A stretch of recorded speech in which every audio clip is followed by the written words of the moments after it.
میرا تعلق لاہور شہر سے نہیں ہے. جب بڑے شہر کے اندر آتے ہیں تو ہمیں بڑا مقابلہ کرنا پڑتا ہے اور اسٹرگل سے نہیں گھبرانا چاہیے. جس دن آپ اسٹرگل سے گھبرا گئے اس دن آپ نے اپنی کامیابی کا اور ٹاپ سلاٹ پہ جانے کا راستہ بند کر دیا. مرد سے کبھی اس کی آمدنی نہیں پوچھنی چاہیے. آپ کی پہلی تنخواہ کتنی تھی اور اب کتنی ہے؟ آپ جب وکالت سے ادھر جرنلزم میں گئے تو مشکلات تو آپ کو کافی پیش آئی ہوں گی. لا کی کمیونیکیشن تھوڑی کورٹس کے اندر ہوتی ہے اور میڈیا کی کمیونیکیشن ذرا سکرینز کے اوپر اور لوگوں کے سامنے ہوتی ہے. تسی جانتے ہو اے جڑا منڈا خبراں پڑھ رہا ہے اے میرا دوست ہے تے نہیں مینوں کہندا ہے کہ اما کدی.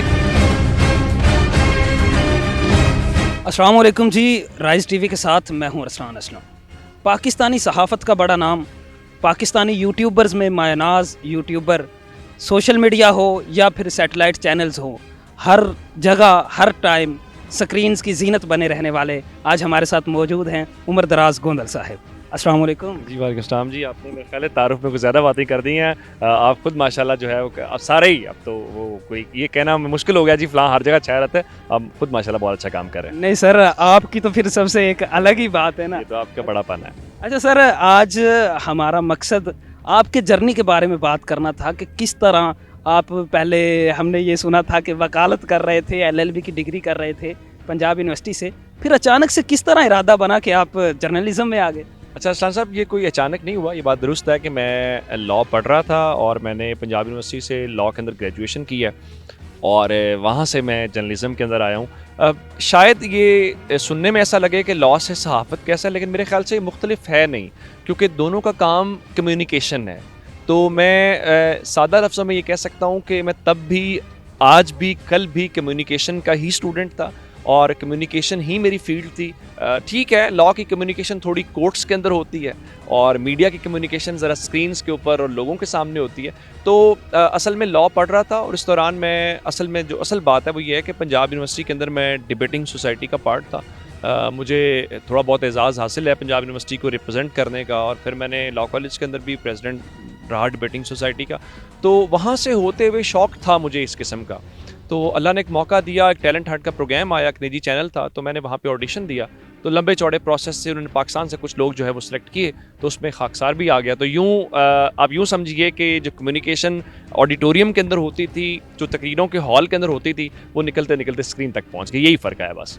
جی بالکل، بہت اچھا. اچھا سر، یہ کیا آپ جب وکالت سے ادھر جرنلزم میں گئے تو مشکلات تو آپ کو کافی پیش آئی ہوں گی، کیونکہ آپ بڑے بڑے چینلز کا حصہ رہے، پھر ان کو چھوڑنے کے بعد آپ یوٹیوب پہ بھی آ چکے ہیں. تو یہ سفر کیسا تھا پہلے جوائن کرنے کا، پھر اس کے بعد اس کو چھوڑ کے آپ سوشل میڈیا پہ یوٹیوب پہ آ گئے؟ اچھا اشرف صاحب، میرے خیال گرو کرتے ہیں آپ. مطلب میں ساری عمر پنجاب یونیورسٹی کے آڈیٹوریم میں تقریر نہیں کر سکتا نا، ہمیں گرو کرنا پڑتا ہے. تو اسی طرح سے وہ گرو کرنے کی ایک سٹیج وہ تھی جب آپ نے جوائن کیا. میرے خیال سے گرو کرنے کی ہی ایک سٹیج تھی، اس کو چھوڑنا بھی. بہت سارے اس وقت دوستوں کا خیال تھا کہ یہ غلط فیصلہ ہے، نہیں چھوڑنا چاہیے، لیکن اللہ نے اور اللہ کی مہربانی نے وہ ثابت کیا وہ فیصلہ ٹھیک تھا. رہی بات مشکلات کی، میں اس کو مشکلات نہیں کہتا، میں یہ کہتا ہوں کہ دیکھیں دنیا میں کوئی چیز مفت نہیں ہے.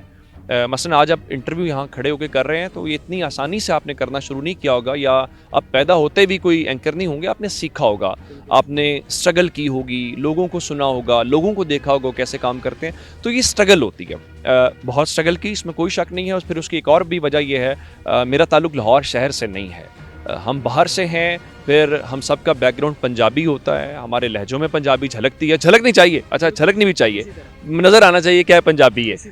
تو وہ بھی مسئلے تھے. پھر اتنی ایکسیپٹنس، وہ ہم جو چھوٹے دیہات سے، چھوٹے شہروں سے آئے ہوئے لوگ ہیں، وہ جب بڑے شہر کے اندر آتے ہیں تو ہمیں بڑا مقابلہ کرنا پڑتا ہے. ہمارے پاس وہ سہولیات نہیں ہوتی، ہماری وہ ٹریننگ نہیں ہوتی، ہم اس ماحول سے نہیں آئے ہوتے. تو وہ ہم اپنے اوپر انویسٹ کرتے ہیں. یعنی آپ جو آج کر رہے ہیں وہ کل کے لیے انویسٹ کر رہے ہیں، جو اس وقت کیا تھا وہ آپ کو فائدہ ملا.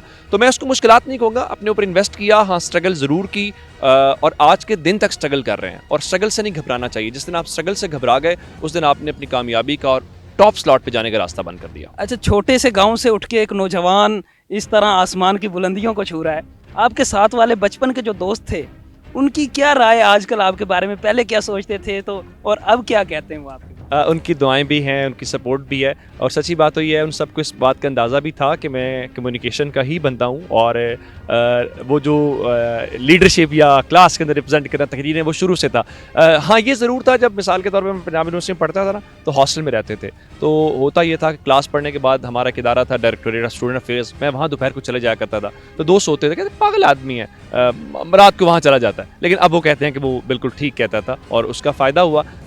فائدہ یہ ہوا کہ ہم نے وہاں سے سیکھا, چیزیں بہتر کیں, تو وہ دوست اچھے تاثرات, انہیں فخر بھی ہوتا ہے ظاہر بات ہے, جب آپ کامیاب ہوتے ہیں تو آپ کے دوستوں کا آپ کے اوپر فخر ہوتا ہے. اس طرح آپ جس طرح آپ کے یا میرے دوست ہیں جب وہ کامیاب ہوتے ہیں تو ہم سب کو اچھا لگتا ہے, تو وہ اپریشیٹ بھی کرتے ہیں, انہیں اچھا لگتا ہے. اب آج کل تو میں خبریں نہیں پڑھتا, مثال کے طور کے اوپر میں جب خبریں پڑھتا تھا, میرے بہت سارے دوست مثال کے طور پہ آسٹریلیا میں ہیں, کسی اور جگہ پہ ہیں, تو کہتے ہیں ایسا ساڑا دوست ہے. اچھا وہ میں کو لطیفہ سناتا ہوں, یہاں نا پنجاب یونیورسٹی میں تھا, تو ہاسٹل کے اندر ایک ہمارا کام کرنے والا جو تھا, تو نعیم اس کا نام تھا. تو نعیم گھر چلا گیا اس وقت, میں کیونکہ میری ابھی 9th سیمسٹر تھا تو میری جاب ہو گئی, تو اس نے اپنی والدہ کو, بزرگ عورت تھی جیسے ہماری مائیں ہیں, پڑھی لکھی نہیں ہوتی, سیدھی سادی ہوتی ہیں, تو اس نے اپنی ماں کو, نعیم نے کہا اما جی تسی جان دیو اے جڑا منڈا خبراں پڑھ رہا ہے اے میرا دوست ہے. تے نعیم مینوں کہندا ہے کہ اما کدی چل وے جھوٹیا تیرا کیویں یار ہو سکتا ہے. کہنے کا مطلب یہ کہ آپ کے ساتھ پھر لوگ ایسوسیٹ جو ہوتے ہیں ان کو اچھا محسوس ہوتا ہے, تو ان کا بھی بڑی رسپیکٹ انہوں نے دی, اور بڑی دعائیں, اور اس کامیابی کے اوپر جو ہے وہ بڑے خوش دکھائی دیے. اچھا دوسرا آپ کا جو یہ سوشل میڈیا کا سفر ہے, یوٹیوب پہ ماشاءاللہ سے آپ نے 5 لاکھ پلس سبسکرائبرز حاصل کر لیے ہیں, تو یہ سفر کیسا رہا, اس کے بارے میں تھوڑا بتائیے. یہ بھی بالکل اسی طرح سے جیسے ٹی وی جوائن کرنا ایک فیصلہ تھا, اب ٹی وی چھوڑنا بھی ایک فیصلہ تھا, کیونکہ دیکھیں نا ہر زمانے کے تقاضے مختلف ہوتے ہیں. میرا خیال ہے کہ اب دور ہوگا نہیں, دور آئے گا نہیں, ہم ڈیجیٹل ایرا کے اندر رہ رہے ہیں. میرا خیال یہ ہے کہ اب لوگوں کی ایکسیس زیادہ ہے, ایک نیا چیز ہے, تو بجائے اس کے کہ جب وہ پٹ جائے تو آپ اس کا حصہ بنے, بہت جلدی اس کا حصہ بن جانا چاہیے. حالانکہ میں نے دیر سے شروع کیا, مجھے جلدی شروع کرنا چاہیے تھا, اب ریئلائز ہوتا ہے, لیکن اللہ کا شکر یہ ہے جب میں نے شروع کیا تب مجھے ریئیکشن بہت آیا. میں اس وقت آپ کو بتا دیتا ہوں, میں دنیا نیوز کے اوپر اس وقت پرائم ٹائم اینکر کے طور پہ کام کر رہا تھا.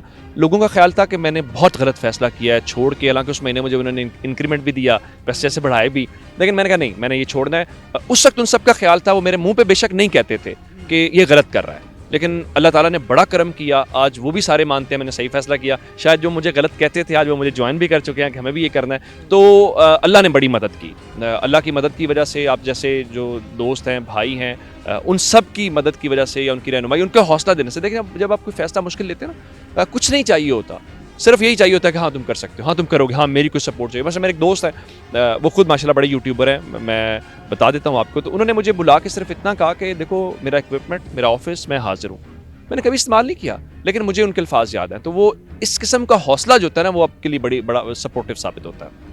بالکل اسی طرح ایک اور ہے, میرا سوال ہے نجی نوعیت کا ہے. کہتے ہیں کہ مرد سے کبھی اس کی آمدنی نہیں پوچھنی چاہیے, مگر میں آپ سے یہ کوشچن کر رہا ہوں کہ آپ کی پہلی تنخواہ کتنی تھی اور اب کتنی ہے؟ جب آپ نے یہ مین اسٹریم میڈیا چھوڑا ہے تب کتنی تھی؟ میں بتا دیتا ہوں. میں جب پہلی انٹرنشپ میں نے کی تھی تو مجھے 8,000 روپے ملا تھا, ٹھیک ہے جی, اور جو میری پہلی سیلری مجھے ملی تھی 20,000 روپے ملی تھی. یہ دونوں دنیا نیوز سے ملی تھی؟ چلیں میں آپ, مجھے انٹرنشپ ملی, وہ پیڈ پروگرام تھا, تو انٹرنشپ تھی 2-3 ہفتے کی, اس کا 8,000 انہوں نے دیا. جو پہلی مجھے انہوں نے انٹرنی اینکر کے طور پہ ہائر کیا تھا, تو وہ مجھے 20,000 روپے سیلری دی تھی. اور یہ بات ہے مطلب 2015 کی. اس وقت یہ بہت بڑی سیلری تھی. جب آپ اسٹوڈنٹ ہوں اور آپ کی جیب میں 20,000 روپے آ جائے تو میں ہواؤں کے اندر تھا. لیکن اب اللہ کا شکر یہ ہے, اور جب میں نے دنیا ٹی وی چھوڑا تو میں اس وقت 6 ڈیجٹ کے اندر تھا, انکریمنٹ کے ساتھ تھا, لیکن وہ ایک الگ فیصلہ تھا. جتنے میں وہاں سے کما رہا تھا اس میں کئی گنا اللہ کا شکر یہ ہے کہ کماتا ہوں. اللہ کا بڑا خاص کرم ہے. یہ چیزیں میٹر نہیں کرتی, پیسہ آتا بھی رہتا ہے, پیسہ کم بھی ہوتا ہے, زیادہ بھی ہوتا ہے. اللہ تعالیٰ نے یہ رزق کا وعدہ کیا ہوا ہے. اصل بات یہ ہوتی ہے کہ آپ کام کیا کر رہے ہیں, آپ کا پرپس کیا, مقصد کیا ہے. پیسے اچھے کما رہے ہیں آپ سب کی دعاؤں سے. اب دوبارہ سے آپ نے ڈیجیٹل وہ سیٹلائٹ چینلز چھوڑ دیے, تو آپ کو اب اللہ نے فیم دیا ہے اس پہ, یوٹیوب پہ, سوشل میڈیا پہ, تو بڑے بڑے اور چینل سے آپ کو آفرز تو آتی ہوں گی. مشکل ہو گیا ہے. مجھے پچھلے دنوں ایک چینل لانچ ہوا لاہور کا, انہوں نے مجھے کہا, تو میں نے ان سے یہ بات کی کہ اصل میں وہ وزن نہیں اٹھا سکتے. ان کی لائن کچھ اور ہے, ہماری لائن کچھ اور ہے. پھر دیکھنا کانفلکٹ آف انٹرسٹ ہے. وہ خود چینل ہیں, ایک بہت بڑے وہ جائنٹس ہیں, ہم خود چینل ہیں لیکن چھوٹی حیثیت میں شاید کام کم کر رہے ہوں یا زیادہ کر رہے ہوں. تو جب وہ میں اپنے لیے کام کروں گا, میرے ویوز زیادہ آئیں گے میری ویڈیو کے, تو ان کے لیے کروں گا, وہ کہیں گے آپ یہ میرے لیے کیوں نہیں کر رہے. تو میرا خیال اب چل نہیں سکتا, اور وہ انسیکیور ہے. میں آپ کو سچی بات بتاؤں, الیکٹرانک میڈیا جو ہے پاکستان کا, چونکہ وہ پرانے ماڈل پہ کام کر رہا ہے, ان کو بہت ضرورت ہے, اور وہ ڈیجیٹل میڈیا سے خود وہ اس سے پریشان بھی ہیں. اب تو خیر ان سب نے ڈیجیٹل میڈیا جو ہے وہ لانچ کر دی ہیں. تو میں بڑا اسٹوڈنٹس, میں خود چونکہ پڑھاتا بھی ہوں میڈیا کے اسٹوڈنٹس کو, تو میں ایک بات کہتا ہوں کہ یہ سوچئے کہ آپ جو کام کسی کے لیے کرتے ہیں اپنے لیے کیوں نہیں کر سکتے. تو میں کوشش اپنے لیے کام کرنے کی کر رہا ہوں. بالکل. تو اب یہ جو نوجوان کی فیلڈ میں, تو ان کو آپ کیا پیغام دینا چاہتے ہیں؟ ڈرنا نہیں چاہیے, گھبرانا نہیں چاہیے. وہ جو آپ کہہ رہے تھے اسٹرگل کرنی چاہیے. میں آپ کو سچی بات بتاؤں, اچھا کام کرنے والے, اچھا کنٹینٹ لانے والے ابھی بھی لوگ نہیں ہیں. ٹھیک ہے, اچھا کام کریں گے, اچھی نیت کے ساتھ کریں گے, 2 نمبری نہیں کریں گے, محنت کریں گے, لانگ ٹرم, شارٹ ٹرم نہیں, کوئی شارٹ کٹ نہیں ڈھونڈیں گے, تو آپ یقین مانیں ابھی بھی اتنے راستے ہیں, اتنا کام ہے, ہم خود نہیں کر پا رہے, اتنا کام مینیج نہیں ہو پا رہا. تو گھبرانا نہیں, پریشان نہیں ہونا, اور جو ناکام لوگ ہیں ان کو نہیں دیکھنا, کامیاب لوگوں کو. کیا پاکستان میں یہ صحافت ہے آزاد ہے؟ کیا آپ اس کو آزاد سمجھتے ہیں؟ کچھ بھی آزاد نہیں ہوتا دنیا میں. دنیا میں کچھ بھی آزاد نہیں ہوتا. یہ صرف باتیں ہوتی ہیں, باتوں تک تھیوریٹیکلی چیزیں اور ہوتی ہیں, پریکٹیکلی الگ ہوتی ہیں. نہ پاکستان میں صحافت آزاد ہے, نہ امریکہ کے اندر صحافت آزاد ہے.